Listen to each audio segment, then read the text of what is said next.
9. By the time Ace and Defuar reached the small encampment with their prisoner, Defuar's men had already secured the place. The mercenaries had relaxed. Some were drinking cans of Fresca that came out of the American boy's small refrigerator. Others were smoking cigarettes from packets they'd brought with them in waterproof ammunition bags. There was a round of applause and a ribald cheer as Ace and Defuar came down from the moonlit hillside. Ace was glad of the darkness, so no one could see her blushing. The boy, Guthrie, was walking behind her, and Ace heard him stumble on the narrow trail. Defuar reached back and caught him before he fell. Guthrie's hands were tied behind his back, fastened with a scarf Defuar had taken from his backpack. Ace carried the boy's automatic rifle, slung over her shoulder, unloaded and with the muzzle pointing down at the ground. She was near enough now to see the other prisoners, 2 more teenage boys, handcuffed to the support pole of the tent which housed the generator. The encampment was what you might expect from a bunch of rich kids playing wilderness games. In addition to the tents and the generator, Ace could see a lot of expensive toys. A beached aluminium canoe was laying beside one of the tents, folding paddles still propped up beside it in their factory wrapping. The Kurds had a couple of expensive VR gaming headsets, which evidently belonged to the kids. The mercenaries were waiting impatiently to play with the sets. The men who were currently using them were smoking kiff and giggling. In the space between the tents there was a portable refrigerator, a small cooking range with natural gas cylinders, and a low, opaque plastic cylinder, about a metre in diameter, standing upright on the ground. A hose ran from the cylinder to a small water pump. Ace realised it was an outdoor shower. All the comforts of home. "What are you guys doing here?" Ace turned to Guthrie. Guthrie had opened his mouth to answer when there was a shout from the tents. "Don't tell the skank anything!" The bigger of the other 2 boys had jumped to his feet, forgetting about the handcuffs. The smaller boy, locked to the other cuff, was forced to lurch to his feet too. But by that time the first boy had jerked to a halt and was falling back down. They both ended up slamming to the ground again. "That's Sean," said Guthrie. Ace went over to where the boys were sitting at the back of the generator tent, grimacing and rubbing their bruised buttocks. Ace smiled down at them. "Hello, Sean. Skank, eh? I think it's time for a little interrogation." The drawing showed an object like a large water barrel with a ribbed surface. The 3 boys looked down at it, the sheet of paper reflecting light from the tent's naked bulb up onto their faces. Calvin was the first to look up at Ace again, then Guthrie. Sean refused to meet her eyes. Ace folded the piece of paper and returned it to the black envelope. "I've come to collect this for a friend. I don't know what it is, and I don't particularly care. But I know you've got it, and we're going to take it away from you." Ace paused. She was trying to think of a phrase which would sound suitably threatening and which she could say with a straight face.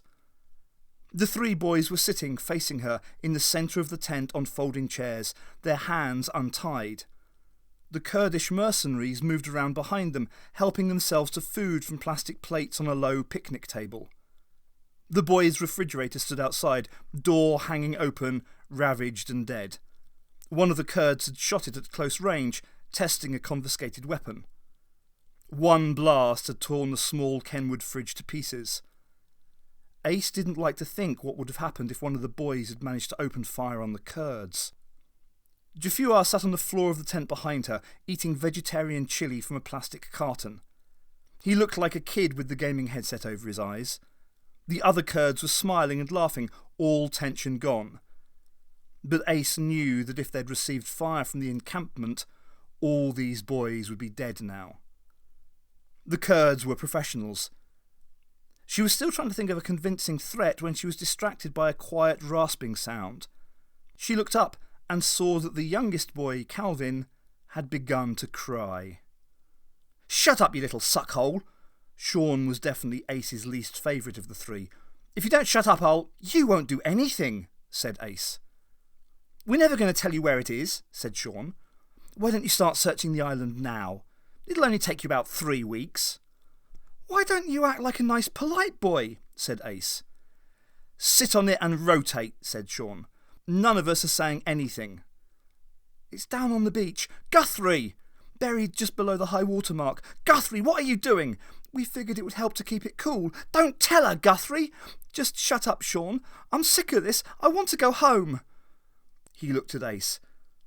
Get a flashlight and we'll show you where to dig. Calvin had stopped crying now. Ace handed him a handkerchief while Guthrie searched their luggage for a flashlight with batteries that weren't dead. Calvin took the handkerchief without looking at her. You should just leave it alone, you know. Leave it buried. We should all go home and just leave it right where it is. But Ace wasn't listening. There was something strange happening to the section of tent wall that was in shadow. The canvas was flattened, tight, and spots of light were appearing on it, a pattern of tiny bright circles.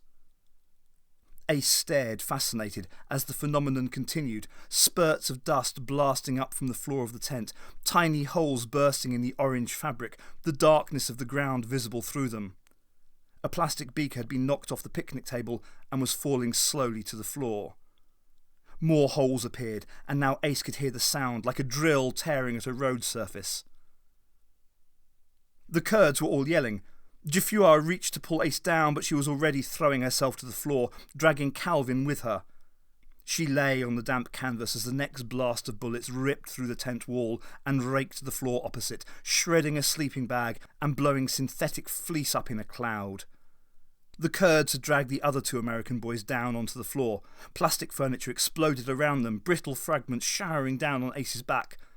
She wished Sean would stop screaming so she could think more clearly. The firing stopped for a moment, and Ace started for the flap of the tent. Jafua grabbed her and pulled her back just as the firing started again. He made a slamming gesture with the flat of his hand, pushing a fresh magazine into an automatic weapon. The sniper had just been reloading. A guy rope outside the tent broke, severed by a bullet, and the tent's ceiling came bellying down, losing its shape. The Kurds were swearing, shouting to each other now. Two of them crawled to the back of the tent and started cutting at the fabric with knives. They were widening the slit so that a man could get through it when the firing stopped again. This time it didn't restart. There was a shout from the hillside. Ace and Jafua were first out of the tent, running in the moonlight. Sean followed them. There was a crash of breaking vegetation as a bulky shape came rolling down the path of the hillside. "Warren!" screamed Sean, running through the dry grass. He skidded to his knees on the ground, kneeling beside the boy who had fallen from the path. The boy was fat, wearing a barbecue apron with a picture of a woman's bare torso printed on it. He was shaking his head and clutching his mouth. Sean tried to touch him, but the fat boy batted his hand away. One of the Kurdish mercenaries came down the path in the moonlight. He was carrying one of the American automatic rifles as well as his own. He looked at the boys on the ground, then at Ace and Jafua. He shrugged and smiled sheepishly. Sean pointed a finger at Ace. "You bastards!" he said. His hand was trembling. "Warren's got a broken tooth." "Warren's lucky he isn't wearing his brains on his apron," said Ace. "You guys don't know what you're doing." Calvin shook his head and walked along beside the sea, staring down at his feet. He scuffed his sneakers through the damp beach pebbles. "Probably not," said Ace. She looked back to where Jafua and his men were digging. The barrel was almost completely uncovered now, seawater flowing into the hole as they widened it with shovels and entrenching tools.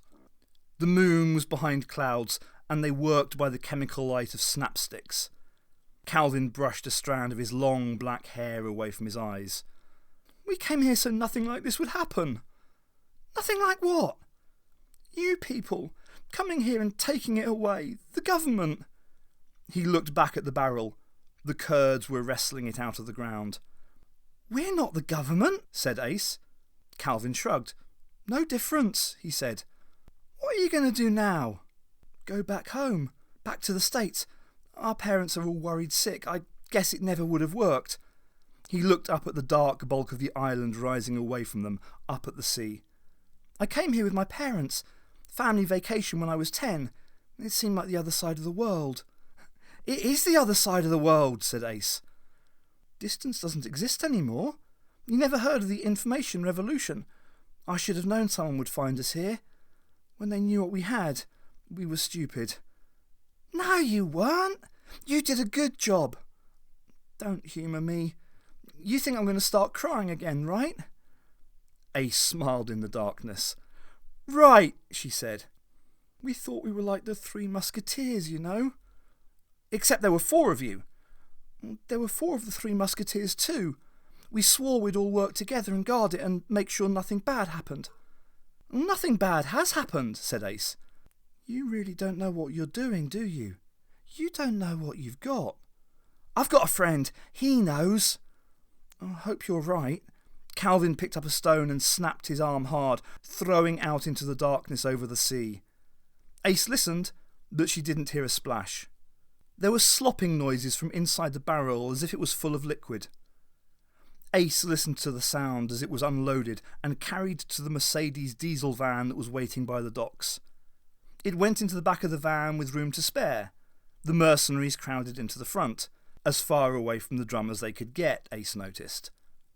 The last of the Kurds left the keys in the cabin of the boat for the owner, then trotted to the van and slammed the door.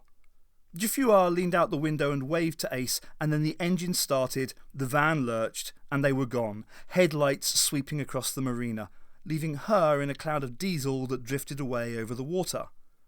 Provided they'd made delivery all right, they'd collect their software and cables from Miss David, who was holding them in Antalya. Then they'd be able to pump the tank computer drive its secrets. Possibly they'd get some weapons system information. After the noise of the van had faded, the marina was silent. She looked around. Boats lifting gently on the swell. The flat-edged moon, a few nights short of full, glowed above the sea. From the centre of Marmaris she could easily get one of the small buses that shuttled tourists back to their beachfront hotels. But Ace was still coming down from the adrenaline of the operation on the island. She needed to walk it off. She turned her back on the docks and set off, tired, empty and happy. Her feet slapped the pavement steadily, carrying her forward, a steady rhythm of sound in the soft night. When the pavement ended, she walked in the road, past half-finished buildings, concrete shells surrounded by rubble. She was quite alone. Her head was pleasantly empty. It would take maybe half an hour to walk to her destination. Another hotel, another night in clean sheets that smelled like mothballs, then a flight back to Europe. Her ticket was already booked. There were frogs singing in the ditches beside the road, a deeper, more liquid song than crickets. Ace crossed the quiet street, moving away from the half-finished buildings. Then she paused. There was something in the road. A small, hunched shape, black under the yellow light of the street lamps. It was lying in the middle of the tarmac. The turtle, or one just like it, shell-crushed by the tyres of a car. Ace looked at it for a moment, then turned away and kept walking. Then she found herself turning around and coming back. She couldn't stand the thought. Ace opened her rucksack and pulled out a flashlight. She held the beam of white light steadily on the turtle, hoping it wouldn't move, hoping it was cleanly dead. The turtle was absolutely still. Ace wondered if it had been trying to get back to the sea. She could carry it to the sea again now. It was too late, but she could send it home. Ace bent down to pick the turtle up, and because she bent down, the steel bar hit her on the shoulder rather than the head. The blow drove her down to the road surface, grit stinging her cheek, smell of the tarmac and tyre rubber suddenly close against her face. There was dirt in her mouth, her lip fattened by the impact. Her shoulder was numb and the breath had been knocked out of her. Ace had been in combat. She knew the wound would begin hurting as soon as the initial shock passed. Here she was again. The slow-motion car crash feeling as time slowed down and she tried to stay alive. Objects were spilling out of her open rucksack. A grapefruit rolled slowly past her face, looking goofy and strange. Ace felt as if she was in the middle of a very stupid cartoon. She knew another blow was coming, but she didn't want to move. She forced herself into motion, twisting on the road and the sharp, curved end of the iron bar dug into the oily tarmac a few centimetres from her face. She rolled over and rolled again, then got up to face the man. For some absurd reason, she had expected him to still be dripping wet. But he had had all afternoon to dry his clothes and get ready. He crouched in front of her, holding a bent iron bar that had come out of the construction debris. He moved forward and Ace backed away. Her foot hit something. Her rucksack. She kicked it aside. It went skidding towards the ditch at the edge of the road. She tried to scan the road on either side of her. Had she heard the gun fall out of her pack? In her peripheral vision, under the amber street lamp glare, she was aware of objects lying on the road, but she couldn't determine what they were. Ace turned her head to look for the pistol, and that was when Masood moved. He swung the iron bar in a sweeping arc. Ace evaded it easily and stepped in close to the man, punching him accurately in the stomach. The bar clattered on the road surface. Masood was more shocked than hurt. Now Ace set about hurting him.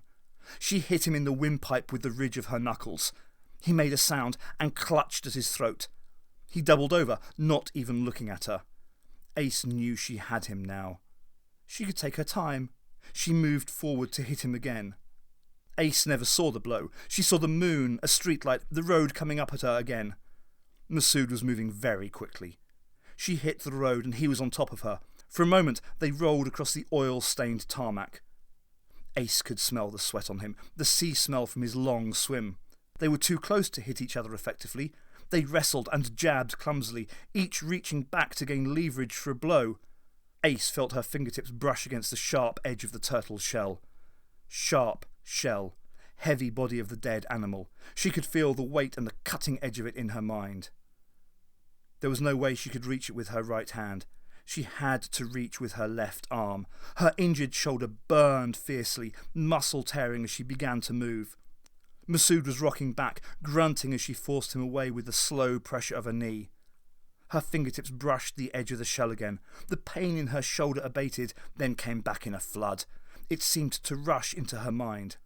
Ace saw the string of streetlights extending away in the darkness along the deserted road. Masood had battered her knee away from his chest and was punching at her. The streetlights looked beautiful, clean and symmetrical against the dark sky. Ace could feel herself losing her grip, drifting away. She was fainting. She pulled her arm back and the pain from her shoulder eased. She shook her head and Masood's punch grazed her skull. She could hear him gasp at the pain in his knuckles. The sound gave her the strength to reach again. She strained back with her damaged arm, ready for the pain this time. The turtle's shell was rough against her fingers. She clasped it, dropped it, then held it again. She lifted the shell, got a firm grip, and held the thing like a killing implement. As she lifted it to hit Masood, he suddenly released her and rolled away across the road's surface. Ace sat up, breathing hard. Masood was standing a few meters away, pointing something at her. A gun. Her gun. Ace dropped the turtle. She wanted to turn and run. She made herself stand her ground. She knew that the instant she turned her back on him, he would fire. Masood took a couple of steps nearer, making no sudden moves that might panic her, in no hurry now. Ace couldn't think. Her mind had been simplified by fear. She backed away from the man with the gun. She was off the road surface, her feet making a different sound on the gravel and dirt, retreating backwards. The ground gave way under her and Ace fell. She landed on her shoulder, and for a moment she thought she was going to faint with the pain. Everything faded. Darkness beat at the edge of her vision. Ace welcomed it. Escape. But she didn't faint. The sound of the frogs came back. The damp smell of mud came back. She was in one of the drainage ditches that ran parallel with the road. Masood was walking towards her. At the bottom of the ditch, Ace's rucksack was lying in a shallow puddle, just within reach. She put her hand into it. It was empty. There was a grapefruit among some long grass and weeds, skin split, leaking juice from its soft flesh. The broken vicar's helmet was lying beside it. Masood had almost reached the rim of the ditch. Ace picked up the night sight helmet and clutched it to her stomach. Masood stopped walking. He stood looking down at her. Then he raised the gun.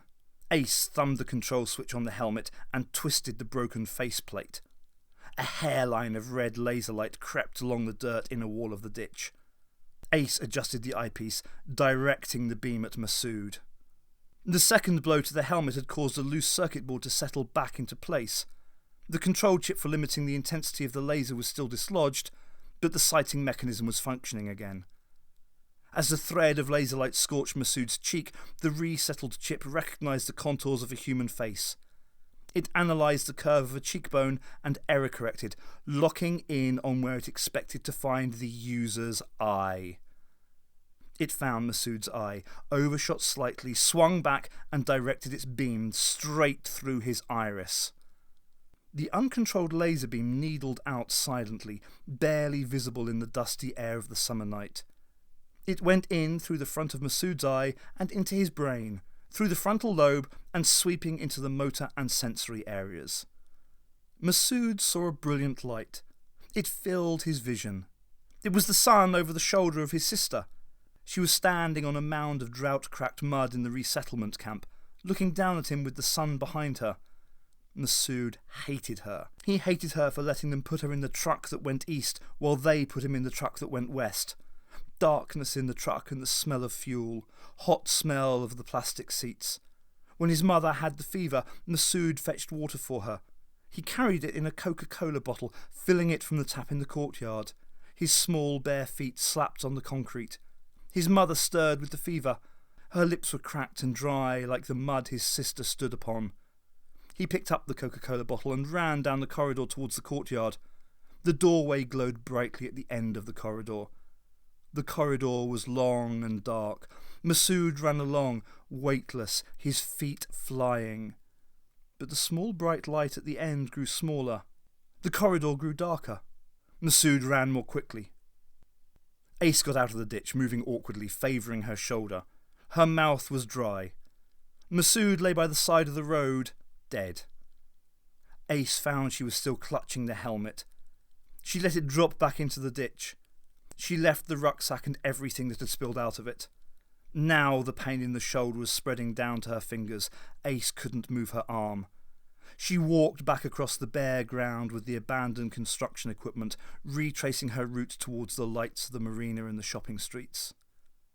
She caught a shuttle coach from the centre of town, riding back with drunken tourists and teenage Turkish boys. Ace sat staring blankly, hugging her arms around herself. She stank of fear. When she got out of the coach at her hotel, one of the boys shouted at her. Ace flinched, and all the boys laughed.